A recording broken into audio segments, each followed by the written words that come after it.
दो कार्बन वाले अल्कीन बना दो, जो कि क्या होगा आपके एथीन। तो यहाँ पे क्या बनेगा देखो, C2H5O आपके जो H, और इसको अगर एक्सेस, तो ये क्वेश्चंस आपको क्या करना होता है, एक पैराग्राफ के साथ देखने को मिलेगा। उस पैराग्राफ या पैसेज को आपको क्या करना है, रीड करना है, और उससे आपको आइडिया लगाना है कि कौन सा टॉपिक होगा, और फिर जो क्वेश्चन उसमें दिए होंगे उसका आंसर्स करना होगा। कि जो असर्शन के नाम पे बात बताई गई है ये गलत है। क्यों? क्योंकि इनके पास टेंडेंसी नहीं होती गेन और लूज करने की, इसी वजह से तो ये आयनिक कंपाउंड नहीं बना पाते और शेयर करना पड़ता है, जिस वजह से कोवेलेंट कंपाउंड बनाते हैं। तो हम कह सकते हैं गलत है। कार्बोक्सिलिक एसिड बनता है, ना कि कार्बोक्सिलिक एसिड से अल्कोहल बनता है इसके प्रेजेंस में, तो ये भी गलत है। तो हमारा आंसर क्या होगा, सी। स्वागत है आपका डीसीसी के डिजिटल प्लेटफॉर्म पे, जहां पढ़ाने के नाम पे सिर्फ पढ़ाया जाता है। आज की इस वीडियो में हम क्लास 10th का चैप्टर 4 जो कि है कार्बन एंड इट्स कंपाउंड, इसके मोस्ट इंपॉर्टेंट क्वेश्चंस को करेंगे। और आपकी जानकारी के लिए बता दूं, ये हमारे मोस्ट इंपॉर्टेंट क्वेश्चन सीरीज का पार्ट 10 है। अभी तक अगर आपने फर्स्ट 9 पार्ट चेक नहीं किया है तो डिस्क्रिप्शन में प्लेलिस्ट का लिंक मिल जाएगा, पहले उसे चेक कीजिए, फिर यहाँ पे कंटिन्यू कीजिए। आइए बिना किसी देरी के वीडियो स्टार्ट करते हैं। तो आइए वीडियो स्टार्ट करने से पहले बात कर लेते हैं कि इस वीडियो में आपको किस टाइप के क्वेश्चंस देखने को मिलेंगे। तो आपका जो अभी सीबीएसई बोर्ड होने वाला है उसमें जो लेटेस्ट आपके पैटर्न है उसी को फॉलो करते हुए इसमें आपको क्वेश्चंस देखने को मिलेगा। फिर चाहे वो एमसीक्यूज हो या फिर रीजन असर्शन के क्वेश्चन हो, केस स्टडीज हो, या सब्जेक्टिव के 2 मार्कर 3 मार्कर और 5 मार्कर क्वेश्चन हो, सारे तरह के क्वेश्चन आपको इसी एक वीडियो में देखने को मिलेगा। तो वीडियो के अंत तक बने रहना, क्योंकि आज कुछ नया सीख के जाओगे। और अभी चैनल को सब्सक्राइब करके बेल आइकन को ऑल पे सेट कर दो, क्योंकि ऐसी वीडियो हम आगे भी लाते रहेंगे। आइए जंप करते हैं डायरेक्ट क्वेश्चन पे। तो जैसा कि पहला जो आपके टाइप का क्वेश्चन है वो है एमसीक्यू, और आप जानते हैं कि अब एमसीक्यू की वेटेज बढ़ चुकी है और फर्स्ट 20 क्वेश्चंस जो हैं वो आपको ऐसे ही देखने को मिलने वाले हैं। तो पहला क्वेश्चन क्या है, कार्बन कंपाउंड्स, ठीक है, और आपको ये 4 स्टेटमेंट दे रखी है। Are good conductor of electricity, are bad conductor of electricity, have strong force of attraction between their molecule, have weak force of attraction between their molecule. और नीचे दिया हुआ है द करेक्ट स्टेटमेंट आर, इनमें से करेक्ट कौन से हैं। तो आपको पता होना चाहिए कि कार्बन जो है वो कोवेलेंट कंपाउंड बनाता है और ये बैड कंडक्टर होते हैं इलेक्ट्रिसिटी के। और साथ के साथ जो है ये आपके सिंपली क्या, जैसा कि आपको दिख रहा है कि इसमें have strong force of attraction और have weak force of attraction है। तो हमें पता है कोवेलेंट कंपाउंड का वीक फोर्स ऑफ अट्रैक्शन होता है उनके मॉलिक्यूल्स के बीच में। तो आपको नहीं लगता कि यहाँ पे जो सेकेंड स्टेटमेंट है बैड कंडक्टर और फोर्थ स्टेटमेंट है week force of attraction between their molecule, ये सही है? हाँ, तो यही हमारा आंसर होने वाला है। देखते हैं कौन से ऑप्शन में सेकेंड और फोर्थ है। तो यहाँ पे आप देख सकते हो सी में सेकेंड और फोर्थ है, यानी कि जो कार्बन कंपाउंड्स होते हैं वो बैड कंडक्टर होते हैं इलेक्ट्रिसिटी के, और साथ के साथ इनके मॉलिक्यूल्स के बीच में वीक फोर्स ऑफ अट्रैक्शन होता है। वही सेकेंड क्वेश्चन को देखें, the correct representation of covalent bonding in oxygen molecule is, जो ऑक्सीजन का मॉलिक्यूल होता है इसमें करेक्ट आपके कोवेलेंट बॉन्डिंग जो है वो कौन से वाले आपको डायग्राम में दिख रहा है। तो आपको सिंपल याद रखना है कि ऑक्सीजन का वैलेंस इलेक्ट्रॉन होता है 6, क्योंकि टोटल आपके इलेक्ट्रॉन कितने होते हैं 8, पहले में 2 और दूसरे में 6, यानी पहले सेल में 2 देखने को मिलेगा, दूसरे सेल में 6 देखने को मिलेगा। तो 6 में से वो 4 तो आपके जो है शेयरिंग में नहीं लाता है, 2 अपने इलेक्ट्रॉन शेयरिंग में लाता है। ऐसे ऑक्सीजन का दूसरा एटम भी करेगा, 4 को शेयरिंग में नहीं लाएगा, 2 को शेयरिंग में लाएगा। तो दोनों ऑक्सीजन के एटम दो अपने इलेक्ट्रॉन शेयरिंग में लाएंगे और डबल कोवेलेंट बॉन्ड बनाएंगे। तो यहाँ पे अगर मैं पहले ही डायग्राम को देखूं तो यहाँ पे आपको दिख रहा होगा कि 4 इन्होंने शेयरिंग में नहीं ला रखे हैं और बीच में 2 शेयर में ला रखे हैं। तो इसका आंसर क्या होगा, ए। और इसी की वजह से ऑक्सीजन में आपको डबल जो है कोवेलेंट बॉन्ड देखने को मिलता है। वहीं पे अगर मैं बात करूं बी की, तो यहाँ पे देखो आपके सिंपली 6 जो है शेयरिंग में नहीं है, यहाँ पे 5 शेयरिंग में नहीं है, यहाँ पे 2 शेयरिंग में नहीं है। तो यानी ये आपका सिंपली ये और ये गलत हो गए।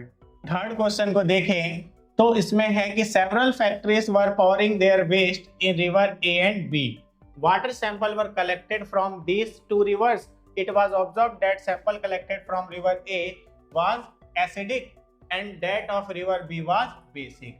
यानी कि कई फैक्ट्री अपना वेस्ट को पॉर करती है यानी डालती है आपके दो रिवर ए एंड बी में, और इनके वाटर के सैंपल्स को कलेक्ट किया गया और देखा गया कि रिवर ए का जो आपके वाटर था वो एसिडिक था और रिवर बी का जो वाटर था वो बेसिक था। अब 4 स्टेटमेंट नीचे दी गई है और कहा गया है कि इनमें से कौन सा करेक्ट होगा रिवर ए एंड बी के लिए। तो अगर आप थोड़ा ध्यान से समझें तो आपको समझना चाहिए कि जो रिवर ए होगा उसके आसपास कोई एसिडिक चीज प्रोड्यूस करने वाला फैक्ट्री होगा और जो रिवर बी होगा वहां पे कोई बेसिक चीज प्रोड्यूस करने वाला फैक्ट्री होगा। तो अब इन 4 स्टेटमेंट को देखें तो soap and detergent factory near A, alcohol distillery near B. वहीं पे बी ऑप्शन को देखें तो soap and detergent factories near B and alcohol distillery near A, और lead storage battery manufacturing factories near A and soap and detergent factories near B. और fourth को देखें यानी डी ऑप्शन को तो lead storage battery manufacturing factories near B and soap and detergent factories near ए। अब अगर आप इन चारों ऑप्शन को देख चुके हैं तो आपने आइडिया लगा लिया होगा।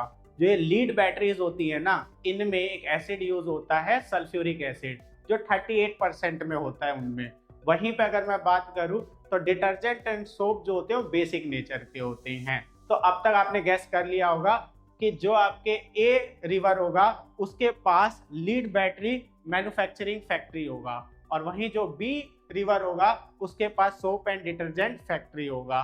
तो कहने का मतलब क्या है, यहाँ पे आंसर है C, lead storage battery manufacturing factory near A और soap and detergent factory near B. तो ये आपका सही आंसर है।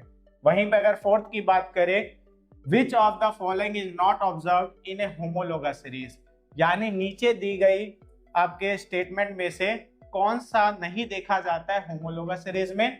Give reason for your choice, आप जो ऑप्शन चूज करेंगे उसका रीजन भी देना है। तो यहाँ पे अगर मैं बोलूं, ए है change in chemical properties, B है difference in CH2 and 40U molecular mass, C है ग्रेडेशन इन फिजिकल प्रॉपर्टीज और डी है सेम फंक्शनल ग्रुप। अगर मैं होमोलोगस सीरीज की बात करूं तो होमोलोगस सीरीज ऐसे सीरीज ऑफ कंपाउंड होते हैं जिसमें सेम फंक्शनल ग्रुप हाइड्रोजन को सब्स्टिट्यूट करता है, यानी हाइड्रोजन की जगह आता है। तो सिंपल सी बात है कि इनकी केमिकल प्रॉपर्टीज जो होंगी वो सेम ही होगी क्योंकि सेम फंक्शनल ग्रुप आता है, और क्योंकि ये हाइड्रोजन को क्या करके आता है, सब्स्टिट्यूट करके आता है, तो सिंपल सी बात है कि एक हाइड्रोजन कम रहेगा और उसमें फंक्शनल ग्रुप लगा होगा। तो सारे मेंबर्स में देखने को मिलता है एक कार्बन और 2 हाइड्रोजन का डिफरेंस, यानी पहले मेंबर में आगे क्या होगा, आगे कार्बन और हाइड्रोजन होंगे, अगले में उससे एक ज्यादा कार्बन और सिंपली कहें तो 2 ज्यादा हाइड्रोजन होगा। यहाँ एग्जांपल से समझाता हूँ। जैसे हमें पता है मीथेन है, ये आपके सिंपली इथेन है और ये जो है हमारा प्रोपेन है। अब सब में से आपके क्या सिंपली एक हाइड्रोजन कम होगा और उसके जगह पे क्या आ जाएगा, हम कह सकते हैं कोई भी फंक्शनल ग्रुप आ जाएगा। तो यहाँ मैं अल्कोहल ले रहा हूँ, ठीक है, तो यहाँ पे हमारा अल्कोहल लिया जा रहा है। तो अब आप नोटिस करेंगे कि ये तीनों मेंबर में सेम फंक्शनल ग्रुप हाइड्रोजन को हटा के आए, तो होमोलोगस सीरीज है अल्कोहल का। और इसमें आप नोटिस करेंगे कि एक कार्बन बढ़ रहा है और 2 हाइड्रोजन बढ़ रहे हैं, तो यानी CH2 का क्या है, डिफरेंस है, और CH2 का मास होता है 14U, तो इनमें मास में कितना डिफरेंस है, 40U। तो आप कह सकते हो कि ये वाला स्टेटमेंट जो है क्या है, सही है। आप ये भी देख सकते हो मास बढ़ रहा है तो फिजिकल प्रॉपर्टी में भी ग्रेडेशन आएगी यानी चेंज आएगी, और वहीं पे सेम फंक्शनल ग्रुप भी देखने को मिल रहा है। तो कौन सी चीज ऑब्जर्व नहीं हुई, केमिकल प्रॉपर्टी में चेंज। केमिकल प्रॉपर्टी चेंज नहीं होता होमोलोगस सीरीज के अंदर। तो हम कह सकते हैं कि चेंज इन आपके केमिकल प्रॉपर्टी क्या है, नहीं ऑब्जर्व होगा किसके अंदर, होमोलोगस सीरीज के अंदर।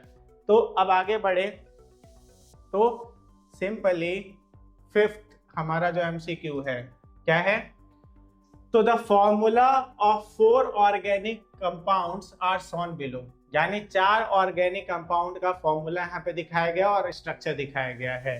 चूज द करेक्ट ऑप्शन, इसमें से आपको चूज करना है करेक्ट ऑप्शन। तो ये आपका A है, ये आपका जो है B है, ये C है और ये D है। तो हमारे पास 4 स्ट्रक्चर्स हैं।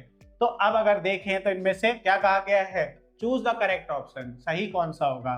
तो A and B are unsaturated hydrocarbon, unsaturated hydrocarbon किसे कहते हैं? जिसमें डबल या ट्रिपल बॉन्ड होता है एडजेसेंट कार्बन के बीच में, यानी साथ वालों में। तो कहा गया है ए और बी अनसैचुरेटेड है। तो आप देखो ए में तो आपके डबल बॉन्ड दिख रहा है, लेकिन बी में कार्बन कार्बन के बीच में डबल बॉन्ड नहीं दिख रहा है। तो ये सैचुरेटेड है, ये अनसैचुरेटेड है। तो पहला ऑप्शन तो गलत हो गया। C and D are saturated hydrocarbon. C और डी सैचुरेटेड है, सही है कि दोनों सैचुरेटेड है, लेकिन यहाँ पे हाइड्रोकार्बन की बात की गई है और ये जो आपके डी वाला है वो प्योर हाइड्रोकार्बन नहीं है, क्योंकि उसमें अल्कोहल ग्रुप लगा हुआ है, वो हेटेरो एटम है। वहीं पे आपके अगर मैं सी की बात करूं, addition of hydrogen in presence of catalyst changes A to C, यानी आपका सिंपली ए में अगर हाइड्रोजिनेशन होगी कैटलिस्ट के प्रेजेंस में तो वो सी बन जाएगा। देखते हैं करके। एक रिएक्शन होती है जिसे एडिशन रिएक्शन कहते हैं या हाइड्रोजिनेशन कहते हैं, जिसमें हाइड्रोजन से रिएक्ट करके वो भी कैटलिस्ट जो है प्लेटिनम और निकल के प्रेजेंस में क्या होता है, अनसैचुरेटेड को सैचुरेटेड बनाया जाता है, या कहेंगे एल्काइन को या एल्कीन को एल्केन बनाया जाता है। तो देखते हैं यहाँ पे। तो ये हमारा है आपके C2H4। अगर इसे निकल और प्लेटिनम के प्रेजेंस में, ठीक है, क्या करें, हीट करें, तो सिंपली ये C आपके 2S6 बनेगा। यहाँ पे भी आप देखोगे यही हो रहा है। देखो ये C2H4 था और ये C2S6 बन गया, तो मतलब ये C वाला स्टेटमेंट सही है। वहीं एक बार D को भी गो थ्रू कर लेते हैं।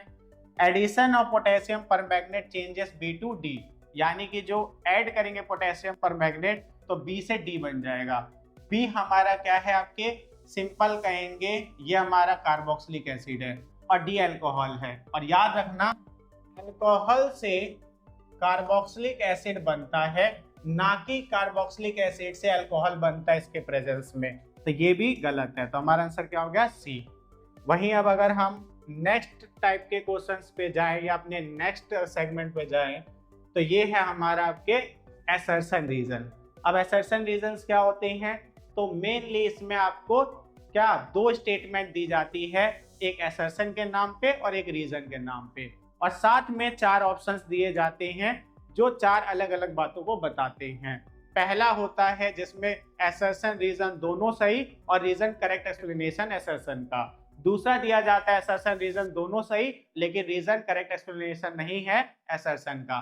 तीसरा दिया जाता है असर्शन सही रीजन गलत। चौथा दिया जाता है असर्शन गलत रीजन सही। अब ये चारों में से कोई एक ऑप्शन जो है आपका आंसर होगा।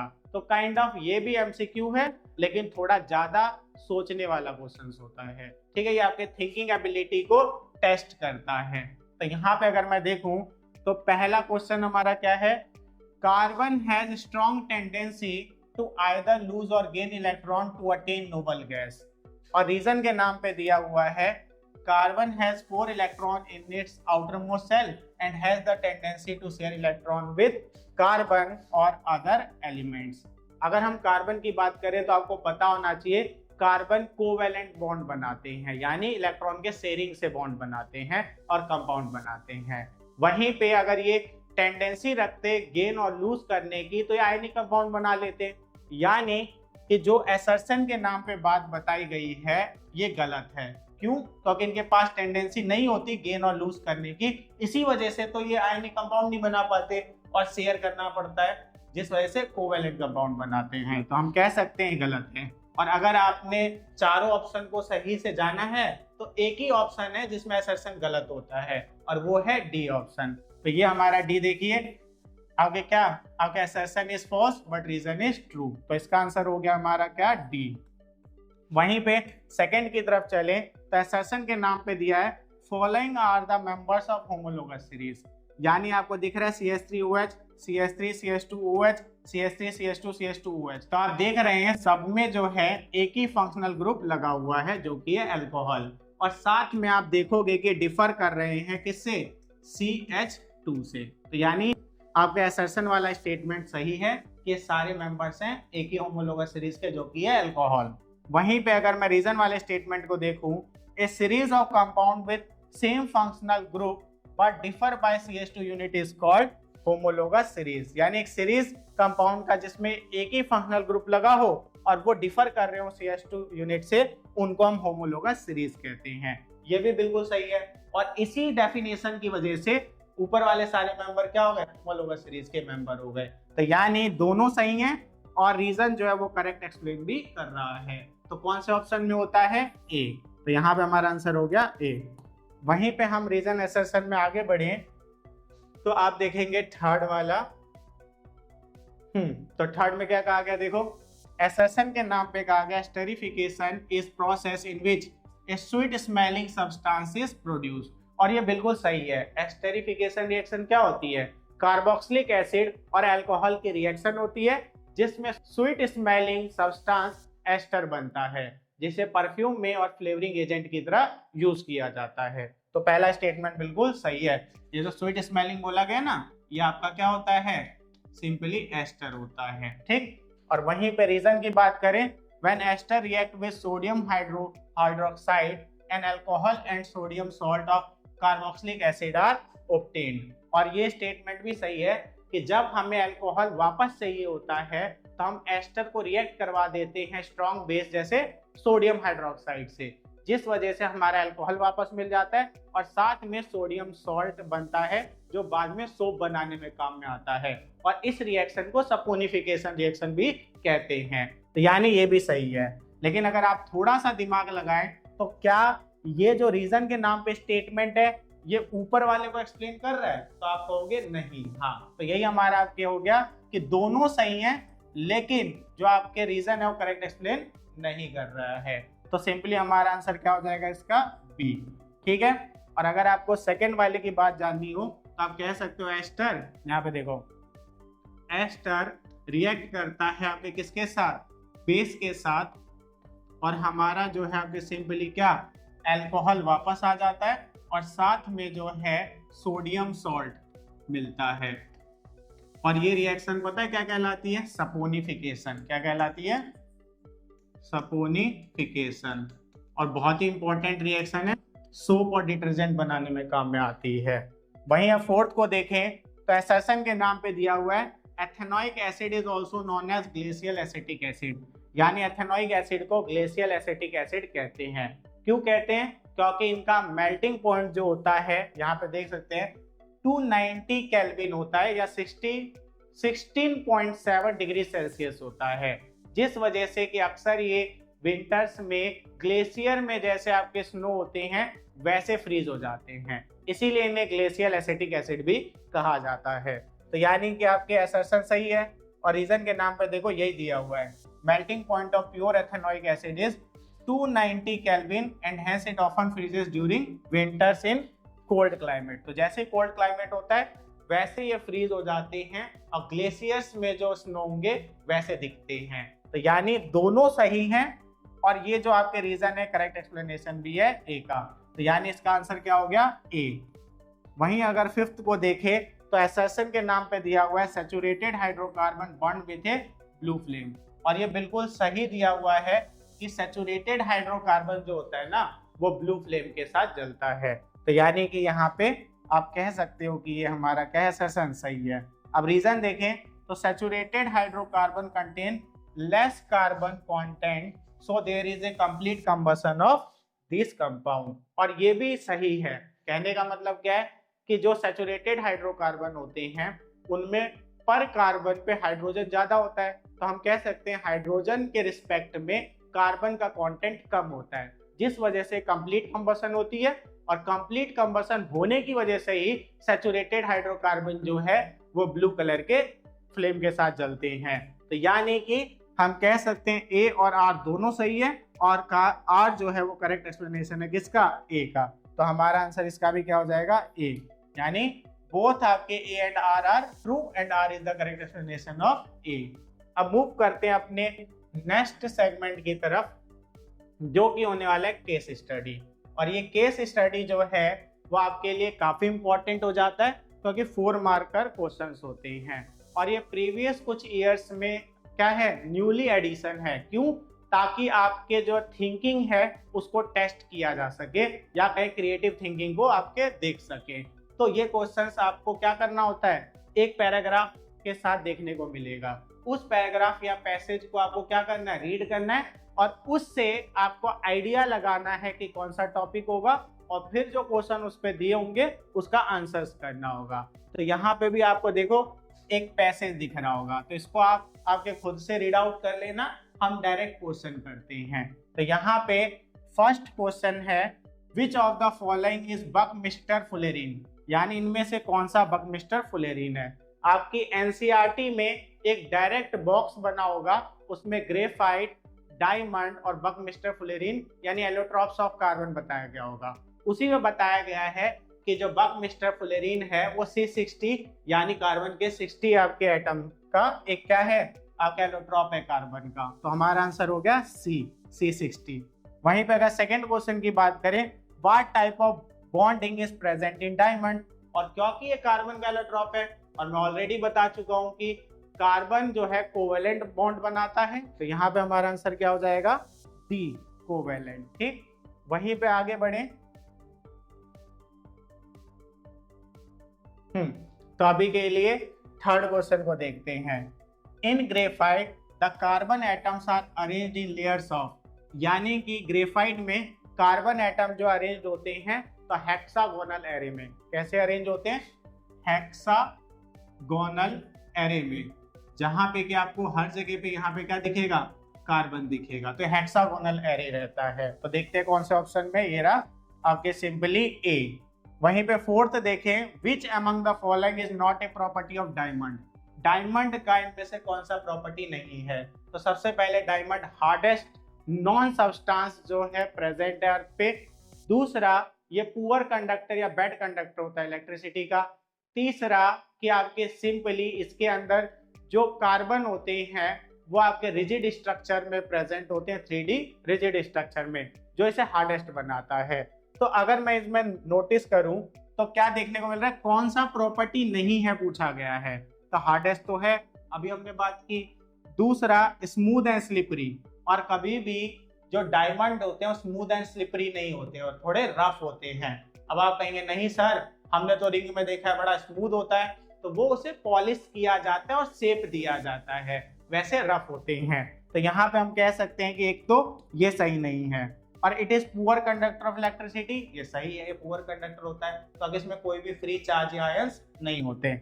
वहीं पे it is used as lubricant, ये गलत है, इसे लुब्रिकेंट की तरह यूज नहीं करते। लुब्रिकेंट क्या होते हैं, जो फ्रिक्शन को कम करने के लिए यूज में आते हैं, जैसे ऑयल हो गया, ग्रीस हो गया, ये सारी चीजें।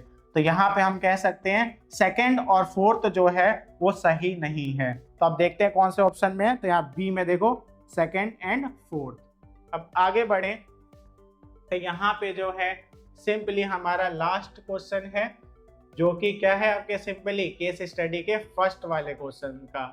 तो क्या है, Why is graphite soft and slippery? तो अभी मैंने आपको दिखाया हेक्सागोनल एरे इसका स्ट्रक्चर होता है, तो इसी लेयर्ड के कारण। देखो यहाँ पहला option, because of its layer like structure, layer like structure के कारण ये क्या होते हैं, स्लिपरी होते हैं और स्मूथ होते हैं।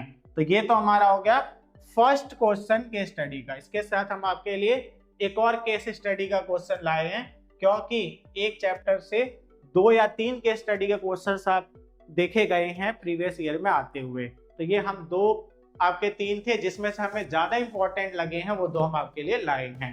तो यहाँ पे देखो, अगर मैं बात करूं सेकंड की, तो इसमें भी ये पैराग्राफ दिया हुआ है, इसको सही से रीड कर लेना। हम डायरेक्ट क्वेश्चन करके देखते हैं। तो पहला क्वेश्चन है, which of the following are the products obtained from the reaction mentioned in above case, यानी ऊपर जो केस दिया गया है इसमें कौन से प्रोडक्ट फॉर्म हुए। और आपको पता है प्रोडक्ट जो होते हैं वो राइट हैंड में दिखाए जाते हैं, रिप्रेजेंट होते हैं, और वहीं पे जो लेफ्ट हैंड में होते हैं वो रिएक्टेंट होते हैं। तो ये दोनों हमारे क्या हो गए, रिएक्टेंट, और ये दोनों क्या हो गए हमारे प्रोडक्ट। तो आपसे पूछा है कि प्रोडक्ट बताने के लिए जो ऑब्टेन्ड हुआ है, तो आप देखो कार्बन डाइऑक्साइड है और वाटर है। तो यहाँ पे देखो कौन से ऑप्शन में है, डी, कार्बन डाइऑक्साइड और वाटर। तो हमारा आंसर हो गया डी। ठीक है, वहीं पे अगर हम आगे बढ़े तो सेकंड अगर इसका पार्ट देखें तो उसमें क्या दिया हुआ है, identify the type of chemical reaction occurring during the combustion of fuel. कहा गया किस टाइप का केमिकल रिएक्शन होता है कंबसन जब फ्यूल का होता है उस दौरान। तो आपको पता होना चाहिए कंबसन ऑक्सीजन के प्रेजेंस में होता है, तो यानी ऑक्सीडेशन रिएक्शन हो गया, क्योंकि addition of oxygen is called oxidation reaction. और दूसरा, इसमें लार्ज अमाउंट में हीट प्रोड्यूस होता है या हीट इवॉल्व होता है, और जहां पे हीट इवॉल्व होता है उस रिएक्शन को कहते हैं एक्सोथर्मिक। तो ऑक्सीडेशन एंड एक्सोथर्मिक देखते हैं। तो यहाँ पे आप देख सकते हो C option, oxidation and exothermic reaction, क्योंकि हीट रिलीज होती है। यहाँ पे आप चाहो तो हीट भी लिख सकते हो, क्योंकि कोई भी फ्यूल जलता है तो हीट और लाइट तो मिलती है, तो हीट रिलीज होने की वजह से एक्सोथर्मिक। और क्योंकि ऑक्सीजन आपके ऐड होता है, और यहाँ देख सकते हो कार्बन डाइऑक्साइड बना एडिशन ऑफ ऑक्सीजन से, तो इसीलिए हो गया ऑक्सीडेशन। वहीं पे अगर मैं थर्ड क्वेश्चन की बात करूं या थर्ड पार्ट की इसके, तो यहाँ पे थर्ड पार्ट में क्या देखने को मिल रहा है, simply on the basis of evolution और absorption of energy which of the following process are similar to combustion of fuel. यानी अगर हम एवोल्यूशन और एब्जॉर्प्शन ऑफ एनर्जी के बेसिस पे देखें कि एनर्जी एब्जॉर्ब हो रही है कि रिलीज हो रही है, which of the following process are similar to combustion of fuel, यानी इनमें से कौन सा प्रोसेस जो है वो कंबशन ऑफ फ्यूल के सिमिलर है। तो सिंपल सी बात है, कंबशन ऑफ फ्यूल जो है वो एक्सोथर्मिक है, तो हमें बस यही चेक करना है कि इनमें से कौन से एक्सोथर्मिक प्रोसेसेस हैं। तो अगर मैं पहले की बात करूं, फोटोसिंथेसिस इन प्लांट, और सबको पता है कि फोटोसिंथेसिस इन प्लांट में एब्जॉर्प्शन होती है सनलाइट की, यानी फॉर्म ऑफ एनर्जी की, तो ये एंडोथर्मिक हो गया। क्या हो गया? एंडोथर्मिक, क्योंकि सनलाइट एब्जॉर्ब होता है तब जाके कहीं वाटर मॉलिक्यूल हाइड्रोजन ऑक्सीजन में टूटते हैं और कार्बोहाइड्रेट बनता है। वहीं पे अगर रेस्पिरेशन इन ह्यूमन बॉडी की बात करूं, तो सबको पता है कि ग्लूकोज ब्रेकडाउन होता है और एनर्जी रिलीज होती है, वही एनर्जी एटीपी मॉलिक्यूल के फॉर्म में स्टोर होती है। तो यहाँ पे हम कह सकते हैं कि यहाँ पे एनर्जी रिलीज होता है, तो ये क्या हो गया? एक्सोथर्मिक।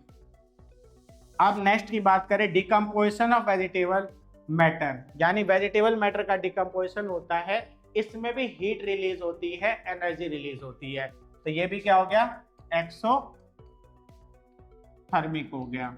वहीं पे आपके डिकम्पोजिशन ऑफ फेरस सल्फेट, तो जब भी डिकम्पोजिशन होगी फेरस सल्फेट की, यहाँ देखो FeSO4 की, तो हमें जो है सिंपली क्या हीट देना पड़ता है, यानी हीट एब्जॉर्ब करता है और फिर स्प्लिट होता है आपके फेरिक ऑक्साइड, सल्फर डाइऑक्साइड और सल्फर ट्राइऑक्साइड में। तो हम कह सकते हैं कि एंडोथर्मिक है। क्या है?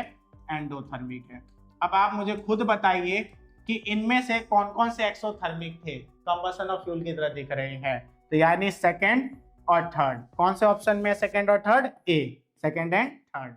वहीं अब आगे बढ़े तो यहाँ पे आप देख सकते हो आपका नेक्स्ट क्वेश्चन है, क्या?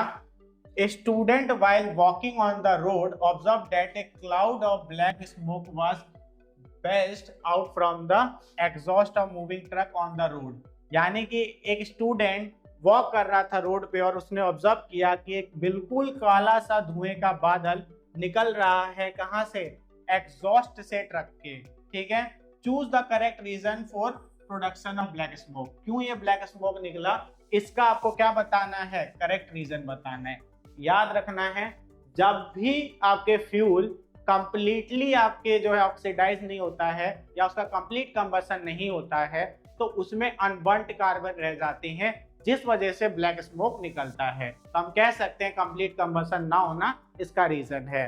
तो यहाँ पे देखते हैं किसमें ये ऑप्शन है, तो limited supply of air lead to incomplete combustion of fuel, यानी लिमिटेड सप्लाई हुई एयर की जिस वजह से इनकम्प्लीट कंबशन हुआ, ये बिल्कुल सही है। बाकी के ऑप्शन भी चेक कर लेते हैं। एक्सेस सप्लाई ऑफ एयर, अगर एयर ऑक्सीजन एक्सेस मिल जाता तो कंप्लीट कंबशन हो ही जाता, तो ये सिंपल गलत है। वही एक्सेस सप्लाई ऑफ एयर, इसमें भी एक्सेस एयर है, भी गलत है। Limited supply of air lead to complete, एक बात बताइए, लिमिटेड सप्लाई हुआ एयर का तो कंप्लीट कंबशन नहीं होगा, और कंप्लीट कंबशन हुआ होता तो ब्लैक स्मोक क्यों निकलता, तो यहाँ पे ये भी गलत है। तो हमारा आंसर है ए।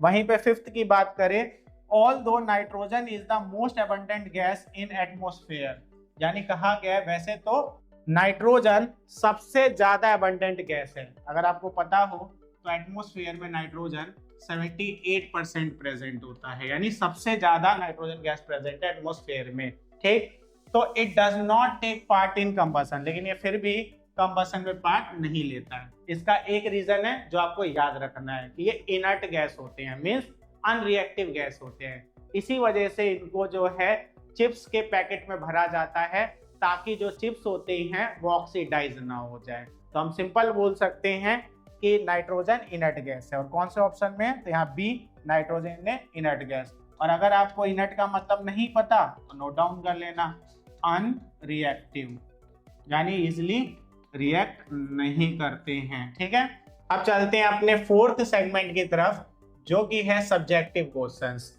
और अगर मैं बात करूं सब्जेक्टिव क्वेश्चंस में तो पहले कुछ 2 मार्कर के इंपॉर्टेंट क्वेश्चंस। और आप नोटिस कर रहे होंगे कि जितने भी क्वेश्चन आपको दिख रहे हैं ना, चाहे वो रीजन एसेशन थे, एमसीक्यू थे या केस स्टडी के क्वेश्चन थे, सबके आगे एक आपके नंबर दिख रहा होगा 2000 करके। तो बेसिकली ईयर बताया गया है कि किस ईयर में ये क्वेश्चन पूछे गए हैं। इसी से आप आइडिया लगा लो कि कितने इंपॉर्टेंट हो जाते हैं, क्योंकि प्रीवियस ईयर में ये रिपीट हुए हैं। तो आइए अब हम सब्जेक्टिव क्वेश्चंस की तरफ चलते हैं। तो यहाँ पे A, write the molecular formula of the following carbon compounds, यानी आपको मॉलिक्यूलर फॉर्मूला बताना है एथीन का और प्रोपाइन का। इथ जहां पे भी वर्ड आ जाए ना, तो आपने टेबल पढ़ा होगा, एक कार्बन वाले को मिथ, 2 को इथ, 3 को प्रोप, 4 को ब्यूट, 5 को पेंट, 6 को हेक्स, 7 को हेप्ट, 8 को ऑक्ट, 9 को नॉन और 10 को डेक कहते हैं। तो यानी इथ का मतलब हो गया 2 कार्बन। ठीक, और वहीं पे इन लगा हुआ है, यानी इन का मतलब एल्कीन ग्रुप का मेंबर है। और एल्कीन में जितने कार्बन होते हैं उससे डबल हाइड्रोजन होते हैं। तो C2, तो यहाँ पे कितने हाइड्रोजन हो जाएंगे? H4। तो एथीन का फॉर्मूला हो गया C2H4।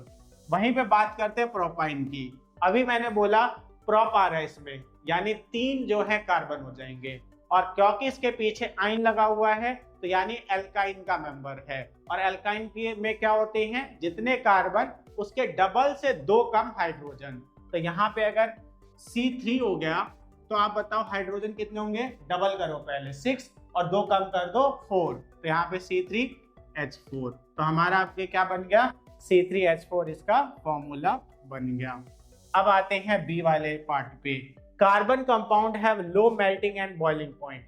और ये मैंने आपको इसी आपके जो है वीडियो के स्टार्ट में बताया था कि जो क्या होते हैं कार्बन कंपाउंड होते हैं उनके मॉलिक्यूल्स के बीच में वीक आपके फोर्स ऑफ अट्रैक्शन होता है। यही रीजन है कि थोड़ा सा हीट देने पर ये क्या होते हैं आपके सिंपली अलग हो जाते हैं और मेल्ट और बॉयल हो जाते हैं। तो सिंपल बोलेंगे ड्यू टू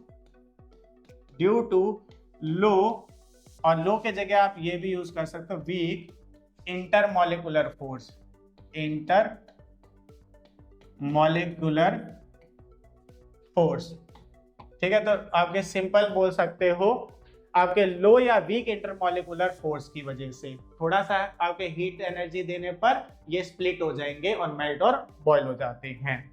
वहीं पे अगर हम सब्जेक्टिव क्वेश्चन में ही आपके आगे देखें तो 2 मार्कर में सेकंड जो आपके लिए इंपॉर्टेंट क्वेश्चन लाए हैं वो क्या है? What happens when 5% alkaline KMnO4 solution is added drop by drop to warm ethanol? जब भी हम वार्म एथेनॉल में 5% एल्केलाइन वर्ड किसके लिए यूज किया जाता है?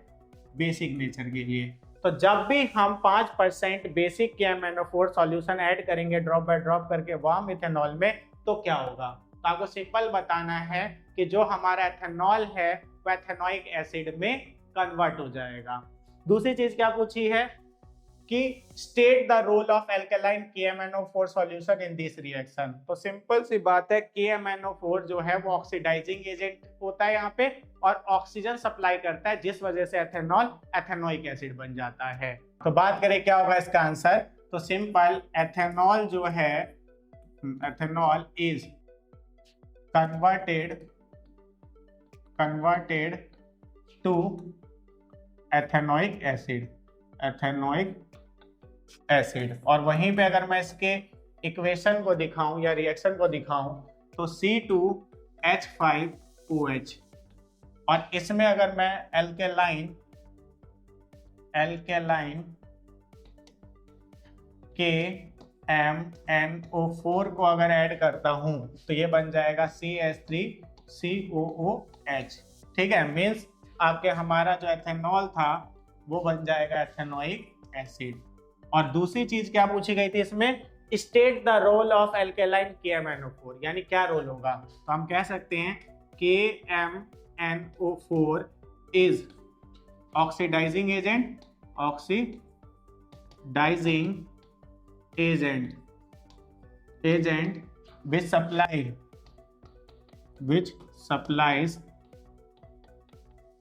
O2 to आगे क्या C2H5OH, यानी एथेनॉल को सप्लाई करेगा ऑक्सीजन, जिस वजह से वो कन्वर्ट होकर क्या बन जाएगा, एथेनोइक एसिड। वहीं पे अगर मैं आगे बढ़ूं तो अब हम करेंगे कुछ इंपॉर्टेंट 3 मार्कर क्वेश्चंस। तो यहाँ पे जो है पहला क्वेश्चन क्या है 3 marker, distinguish between esterification and saponification reaction with the help of chemical equation, यानी केमिकल इक्वेशन की मदद से आपको एस्टरिफिकेशन रिएक्शन और सपोनिफिकेशन रिएक्शन में डिफरेंस बताना है। और आपकी जानकारी के लिए बता दूं, बहुत ही इंपॉर्टेंट होने वाला है, ये क्वेश्चन किसी ना किसी लैंग्वेज में आपको देखने को मिलेगा ही, तो जरूर आपके इसको करके जाना है। तो यहाँ पे मैं टेबुलर फॉर्म में कर देता हूँ ताकि आपके लिए इजी हो जाए। तो पहले एस्टरिफिकेशन और वहीं पे सेकेंड है सपोनिफिकेशन, ठीक है। तो आप एस्टरिफिकेशन और सपोनिफिकेशन क्या है पहले जान लेते हैं। एस्टरिफिकेशन रिएक्शन होता है अल्कोहल और सिंपली कार्बोक्सिलिक एसिड का रिएक्शन, जिसमें स्वीट स्मेलिंग सब्सटेंस एस्टर बनता है। वहीं पे सपोनिफिकेशन रिएक्शन क्या होता है, एस्टर रिएक्ट करता है स्ट्रॉन्ग बेस जैसे सोडियम हाइड्रोक्साइड से और अल्कोहल और साथ में सोडियम सॉल्ट बनाता है। तो ये यहाँ पे बताना है। तो देखो यहाँ पे इट इज द रिएक्शन को मैं शॉर्ट में लिख रहा हूँ RXN, आप समझ आना रिएक्शन है। It is the reaction of carboxylic acid and simply and एक मिनट, हाँ, तो simply carboxylic acid and alcohol to form ester. और याद रखना ये एस्टर जो होता है वो स्वीट स्मेलिंग होता है। रिएक्शन की बात करें तो आपकी एनसीईआरटी में कार्बोक्सिलिक एसिड के जगह पे लिया एथेनोइक एसिड और अल्कोहल के नाम पे लिया एथेनॉल, तो उसी को लेके मैं यहाँ पे करके दिखा रहा हूँ रिएक्शन। देखो CH3COOH, ये हमारा क्या है, एथेनोइक एसिड, और इसकी रिएक्शन जो है सिंपली किसके साथ, तो आपके एथेनॉल के साथ, तो C2H5OH। और आपको एक निंजा टेक्निक बताई जा रही है जो समझ लेना। देखो यहाँ तक तो आपको लेना ही लेना है, इसके बाद आप इसको आपके इसमें जोड़ देना, यानी CH3COO और उसके आगे जोड़ दो C2H5, और यहाँ से आपके OH और H मिलके H2O बना देंगे। तो क्या बनेगा देखो, तो सिंपली CH3COO C2H5। आप ध्यान से देखो CH3COO C2H5 ये जुड़ गया, और साथ में जो हमारा H2O अलग हो गया। और ये जो चीज बनी है ना, इसी को क्या कहते हैं, एस्टर कहते हैं। क्या कहते हैं, एस्टर। और अगर आप इसके IUPAC नेम को जानना चाहें तो वो होता है इथाइल एथेनोएट,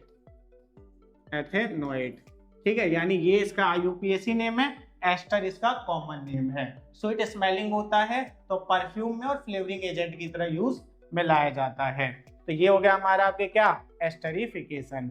वहीं पे अगर मैं बात करूं सपोनिफिकेशन की, तो ये क्या था, it is the reaction of, किसका रिएक्शन बताओ, तो अभी मैंने बोला था एस्टर एंड आपके NaOH, यानी कि एस्टर का NaOH जैसे क्या, स्ट्रॉन्ग बेस के साथ रिएक्शन टू फॉर्म क्या बनाता है, अल्कोहल और एंड आपके सोडियम सॉल्ट। अगर इसके रिएक्शन की बात करें तो देखो एस्टर हमारा क्या बना है, CH3COO C2H5, और इसकी रिएक्शन हम किसके साथ कर रहे हैं बताओ, NaOH के साथ कर रहे हैं। तो अब दिमाग लगाओ कौन सा प्रोडक्ट बनेगा, तो इसके लिए भी निंजा टेक्निक यूज करना, यानी सिंपल इसमें आप जोड़ दो ये चीज, तो हमारा क्या अल्कोहल आ जाएगा जो कि एथेनॉल होगा, C2H5OH। ये आ गया। प्लस में CH3COO और यहाँ से Na रह गया, इन दोनों को जोड़ दो तो क्या आ जाएगा CH3COO Na। तो अगर मैं आपसे बोलूं ये हमारा अल्कोहल यानी एथेनॉल है और ये हमारा सोडियम सॉल्ट है, जिसे आप ये भी कह सकते हो सोडियम एसीटेट। ठीक, वहीं अगर मैं आगे बढ़ूं, एक बार इसको है ना गो थ्रू कर लेना, क्योंकि मैं अब इसे इरेज करूंगा और इसके बाद फिर हम इसका ये दोनों पार्ट करेंगे। ठीक, तो इरेज कर रहा हूं, तो यहाँ पे सिंपली क्लीन। तो अब अगर हम बात करें सेकेंड की, क्या बोल रहे हैं, state one use of each. तो एस्टर का मैं बार बार रिपीट करके आपको यूज बोल रहा हूँ, क्या कि ये बेसिकली परफ्यूम में और फ्लेवरिंग एजेंट की तरह यूज होता है। तो हम क्या बोल सकते हैं, इन perfume and flavouring agent.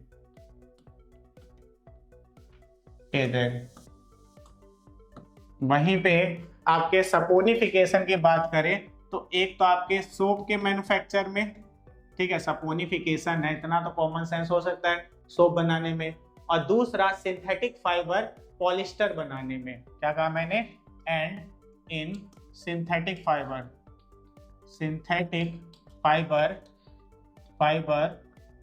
Polyester.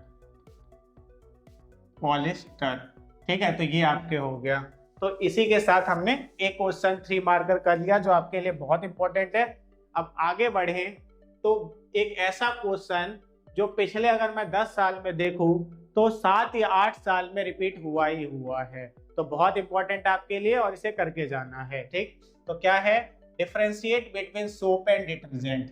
तो सोप एंड डिटर्जेंट को आपको डिफरेंशिएट करना है और 3 मार्कर है तो 3 पॉइंट तो आपको देने ही देने हैं। तो सोप और डिटर्जेंट। तो अब देखो, अगर मैं सोप की बात करूं तो सोडियम और पोटेशियम सॉल्ट होता है long chain of carboxylic acid या फैटी एसिड का, यानी सोडियम और पोटेशियम होगा, उसके साथ CH3COO लगा होगा, या आपके कह सकते हो कि लॉन्ग चेन होगा आपके कार्बोक्सिलिक एसिड का, तो उसमें कार्बन और हाइड्रोजन ज्यादा भी हो सकते हैं। तो यहाँ के लिए क्लियर हो गया, सोडियम एंड पोटेशियम आपके salt of long chain of carboxylic acid. वहीं पे डिटर्जेंट जो होते हैं ammonium and sulphonate salt of long chain of carboxylic acid. जैसे सोडियम पोटेशियम होता है, इसमें एमोनियम और सल्फोनेट होता है, और लॉन्ग चेन कार्बोक्सिलिक एसिड दोनों में होंगे। वहीं पे दूसरा पॉइंट, सोप अफेक्टिव होता है सिर्फ सॉफ्ट वाटर में। किसमें, सॉफ्ट वाटर में, यानी झाग दे पाता है सॉफ्ट वाटर में, यानी जिसमें कैल्शियम और मैग्नीशियम के आयंस और सॉल्ट नहीं होते। वहीं पे डिटर्जेंट जो होता है ये दोनों में अफेक्टिव होता है, आपके सॉफ्ट में भी और आपके हार्ड वाटर में भी, यानी जिसमें कैल्शियम मैग्नीशियम के आयंस या सॉल्ट होंगे उसे हम कहते हैं हार्ड वाटर। तो हार्ड वाटर में भी झाग दे देता है, नहीं अफेक्टिव होता है। ये बायोडिग्रेडेबल होता है, यानी इजिली डिकम्पोज हो जाता है माइक्रोब से। ये नॉन बायोडिग्रेडेबल होता है, यानी माइक्रोब इसे डिकम्पोज नहीं कर पाते हैं। तो अगर मैं बात करूं पहले पॉइंट की, तो क्या है आपके sodium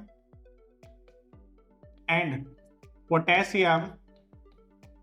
potassium salt of long chain of carboxylic acid, और अगर कार्बोक्सिलिक एसिड ना लिखो तो फैटी एसिड। और अभी याद करो सपोनिफिकेशन रिएक्शन से बना था, ठीक है। वहीं पे सोडियम एंड पोटेशियम के जगह पे यहां पे आप कर देना एमोनियम, सही करें तो एमोनियम एंड सल्फोनेट,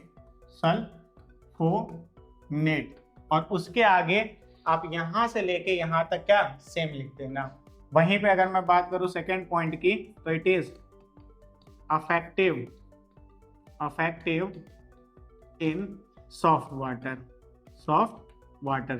क्या होता है, जिसमें कैल्शियम और मैग्नीशियम के सॉल्ट्स नहीं होते हैं, उसे हम क्या कहते हैं, सॉफ्ट वाटर। और अफेक्टिव का मतलब क्या हो गया कि ये सिंपली लेदर बना लेता है, आपके लेवल पे लेदर को आप क्या कहोगे, फोम, झाग बना लेता है, ठीक है। वहीं पे it is affective in both क्या, हार्ड एंड सॉफ्ट वाटर, यानी ये हार्ड और सॉफ्ट दोनों वाटर में इफेक्टिव होता है, दोनों में झाग बना लेता है। वहीं पे अगर मैं तीसरे पॉइंट की बात करूं तो ये क्या होते हैं, बायोडिग्रेडेबल, ठीक है, और ये क्या होते हैं, सिंपली नॉन बायोडिग्रेडेबल, ठीक है, तो ये नॉन बायोडिग्रेडेबल होते हैं। तो ये था हमारा क्या, डिटर्जेंट एंड सोप में डिफरेंस। और ये 3 पॉइंट बहुत सिंपल लैंग्वेज में आपके बताए गए हैं, तो इसको एज इट इज आप लोग रिवाइज करके एग्जाम में लिख सकते हो। वहीं अगर हम आगे बढ़े तो अब हम करेंगे कुछ 5 मार्कर क्वेश्चन, और यही वो क्वेश्चन होते हैं जो डिसाइडर बनते हैं कि कौन आपके 90 प्लस स्कोर करने वाला है और कौन नीचे रह जाएगा, क्योंकि वो एक साथ आपको 5-5 मार्क्स दे रहे होते हैं। और ऐसे जो बड़े मार्कर क्वेश्चन होते हैं ना, उनके रिपीट होने की प्रोबेबिलिटी सबसे ज्यादा होती है, क्योंकि ये आपके कुछ ही क्वेश्चन से चैप्टर से निकल पाते हैं, तो बार बार यही रिपीट होते हुए देखने को मिलते हैं, तो वो जरूर करके जाना। तो अब देखो, फर्स्ट है कि draw all possible structural isomer of pentane, यानी पेंटेन के सारे स्ट्रक्चरल आइसोमर जो है वो आपको बना के दिखाने हैं। सबसे पहले स्ट्रक्चरल आइसोमर होते क्या हैं, तो ऐसे कंपाउंड जिनका मॉलिक्यूलर फॉर्मूला सेम होता है लेकिन स्ट्रक्चर डिफरेंट होता है, उसे हम स्ट्रक्चरल आइसोमर कहते हैं। और ये जो फिनोमिना होती है उसे स्ट्रक्चरल आइसोमरिज्म कहते हैं। तो यहाँ पे हम देखते हैं कि पेंटेन के कितने अलग अलग स्ट्रक्चर बन सकते हैं। तो सबसे पहले तो लीनियर, देखो 1 2 3 4 5, हमने 5 जो है वो कार्बन को लीनियर लगा दिया, यानी स्ट्रेट लाइन में लगा दिया। और क्योंकि यहाँ पे आपको पता है कि डबल से आपके 2 ज्यादा हाइड्रोजन है, यानी कि ये आपके एल्केन है, और यहाँ पे आपको ANE दिख भी रहा होगा, तो इससे आप समझ सकते हैं। तो कहने का मतलब क्या है कि हमें आपके सिंगल बॉन्ड दिखाना है और हर कार्बन की 4 वैलेंसी सेटिस्फाई करनी होती है। यहाँ पे आपको दिख रहा होगा 1 ऑलरेडी हो रखी है, तो 2 3 4, इसमें दिख रहा होगा 2 रखी है 3 4, 2 रखी है 3 4, 2 रखी है 3 4, एक और रखा है 2 3 4। अब जो भी जगह मैंने छोड़ी है हर जगह पे आपको क्या भर देना है, हाइड्रोजन, ठीक है, तो ये जगह हाइड्रोजन के लिए आपको रखनी है। तो इसको हम बताओ क्या बोलेंगे, इसको हम बोलेंगे आपके एन पेंटेन। एन पेंटेन का मतलब क्या होता है, नॉर्मल पेंटेन। ये पहला स्ट्रक्चरल आइसोमर बन गया। दूसरे में आप अगेन आपके जो है 4 कार्बन को एक लाइन में रखो और किसी एक कार्बन को बीच में ले आओ ब्रांच में, तो ये आपका दूसरा स्ट्रक्चर इसका बन जाएगा। और इसमें भी 1 हो गया, 2 3 4, 2 है 3 4, 1 2 3 है 4, 1 है 2 3 4, 1 है 2 3 4। और जितनी आपको ये जगह दिख रही है इन जगहों पे आपको क्या लगा देना है, हाइड्रोजन लगा देना है। और इसको आप क्या बोलेंगे बताइए, इसको आप बोलेंगे आइसो क्या, पेंटेन, ठीक है। तो अगर मैं इसको सेपरेट कर दूं ऊपर वाले से तो आपको अच्छे से समझ आ जाएगा। देखो ये रहा, तो ये आपका बन गया एन पेंटेन, ये बन गया आपका आइसोपेंटेन। एक बस हमने ब्रांच निकाल ली है। और वहीं अगर मैं तीसरे की बात करूं तो 3 को जो है आप एक लाइन में ले आओ और एक को ऊपर एक को नीचे। यहाँ देखो, तो दूसरे वाले कार्बन पे हमने 2 जो है आपके कार्बन निकाल दिए, यानी 2 ब्रांच निकल गए दूसरे कार्बन से। अब सबकी 4 वैलेंसी पूरी कर दो, 1 है 2 3 4, 1 है 2 3 4, 1 है 2 3 4, यहाँ पे भी 1 है 2 3 4। अब इनका हाइड्रोजन दिखा दो इनपे।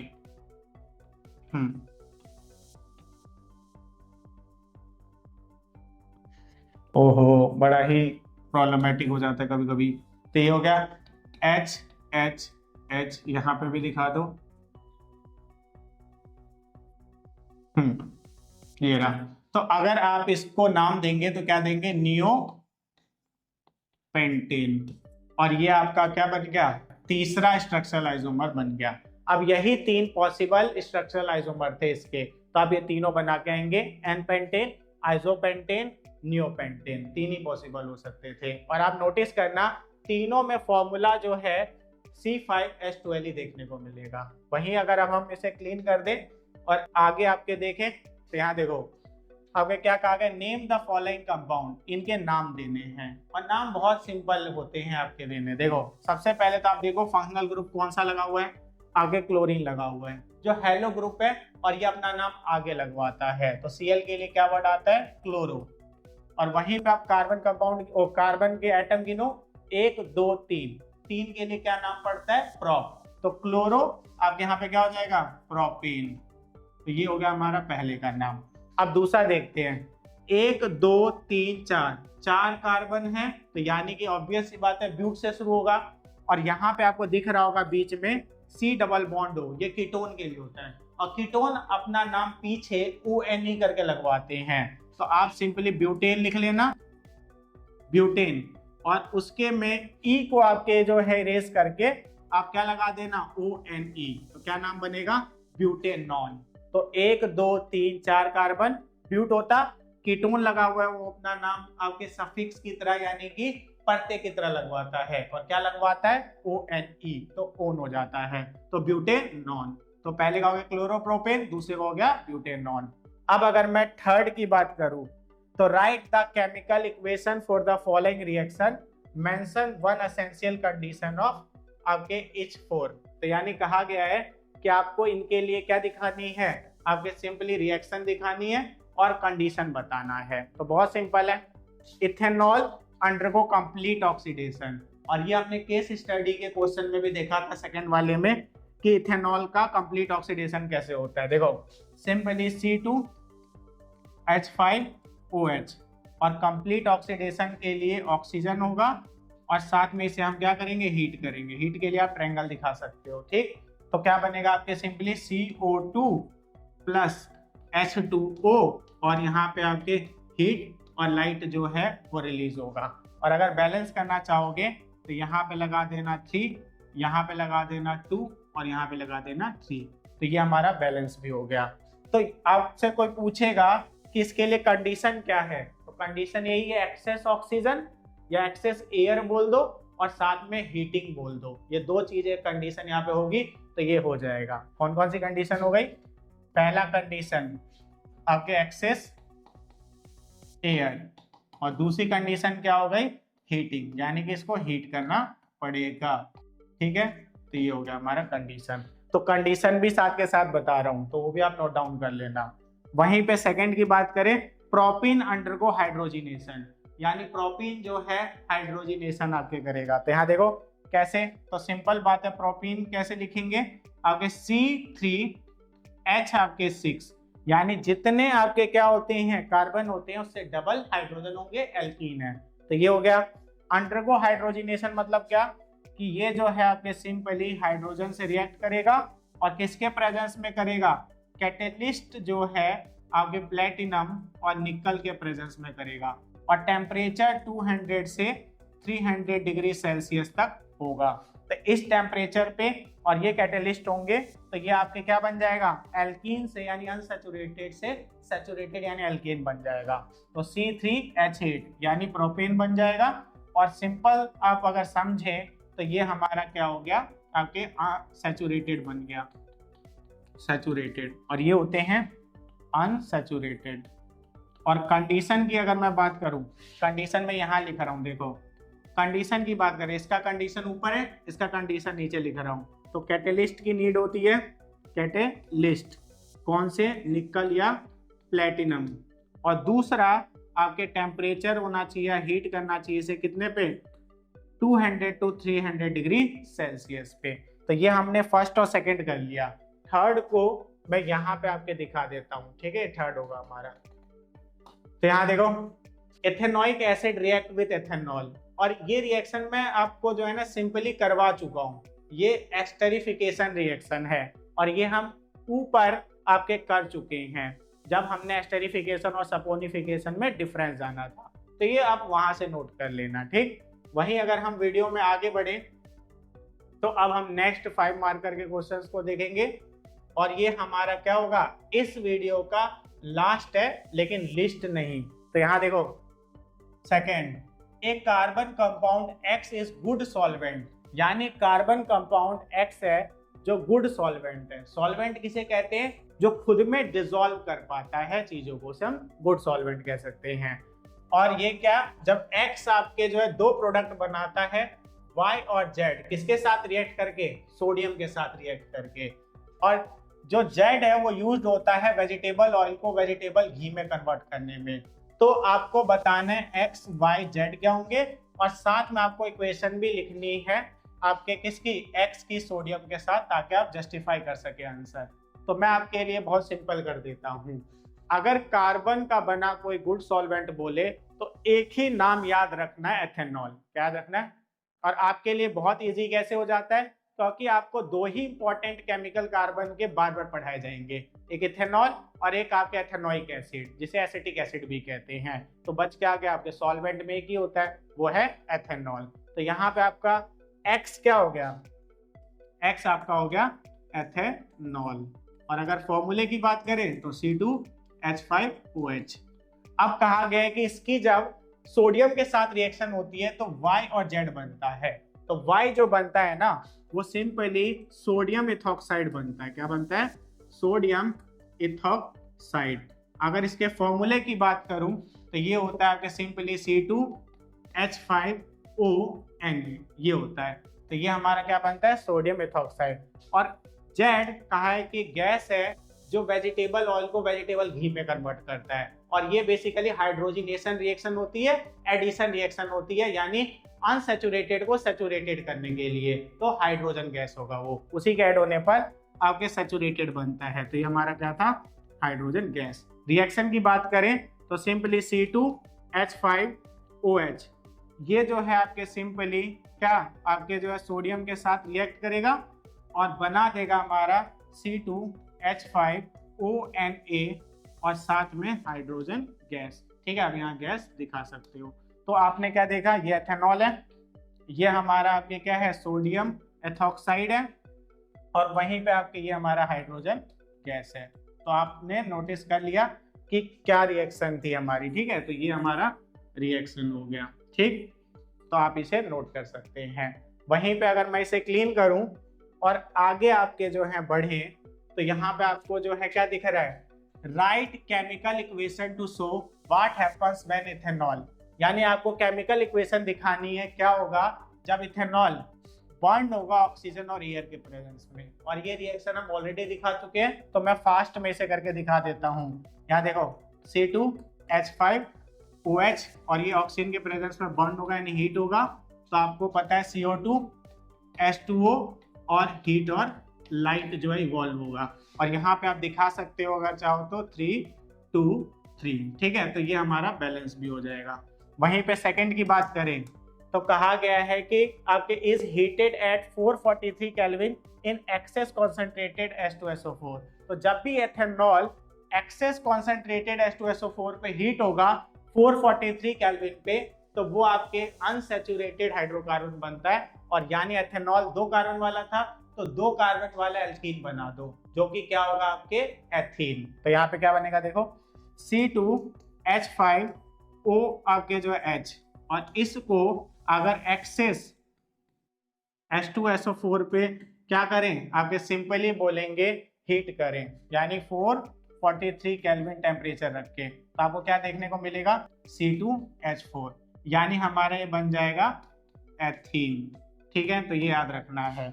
वही थर्ड की बात करें, क्या है, react with acidified potassium dichromate. अगर ये आपके रिएक्ट करेगा किसके साथ, आपके सिंपली एसिडिफाइड डाइक्रोमेट के साथ। डाइक्रोमेट क्या होता है, तो K2Cr2O7, और एसिडिफाइड लेंगे तब एसिडिफाइड, और थोड़ा सा आपके हीट कर देंगे, तो क्या होगा आपके सिंपली, क्योंकि ये ऑक्सीडाइजिंग एजेंट है, तो जैसे ही आपके एथेनॉल को आपके ऑक्सीजन मिलेगा ऑक्सीडाइजिंग एजेंट से, तो कार्बोक्सिलिक एसिड, यानी जितने कार्बन वाला अभी क्या था, अल्कोहल था, उतने कार्बन वाला ये क्या बन जाएगा, कार्बोक्सिलिक एसिड बन जाएगा। तो एथेनॉल एथेनोइक एसिड बन जाएगा, CH3, सही से अगर लिखें तो CH3COOH। तो ये आपके सिंपली बन जाएगा। तो ये तो थे कुछ most important questions chapter 4 carbon and its compound के। अगर इसे आप करके चले जाते हो तो आपके अपकमिंग बोर्ड एग्जाम और प्री बोर्ड एग्जाम में आपको काफी हेल्प मिलेगी। और इसके साथ साथ जो प्रीवियस वीडियोस हमने बनाए हैं बाकी के चैप्टर्स पे, उसे भी जरूर चेकआउट करना, क्योंकि वो सिर्फ आपके मिड टर्म के लिए नहीं, साथ के साथ आपके बोर्ड एग्जाम के लिए भी बनाए गए थे, क्योंकि वहां पे मिड टर्म था तो मिड टर्म के लिए हेल्प हुई। अगर फिर कर लेते हैं और अभी तक नहीं किया है तो बोर्ड और प्री बोर्ड में भी आपको काफी उससे हेल्प मिलेगी। और ये वीडियो अगर अच्छी लगी हो तो इसे ज्यादा से ज्यादा शेयर कीजिए, ताकि और स्टूडेंट भी इसकी हेल्प ले सके। अगर ऐसी और वीडियो आपके चाहते हैं तो अभी आपके चैनल को सब्सक्राइब करके बेल आइकन कॉल पे सेट कर दीजिए। मिलते हैं नेक्स्ट वीडियो में, तब तक के लिए बाय।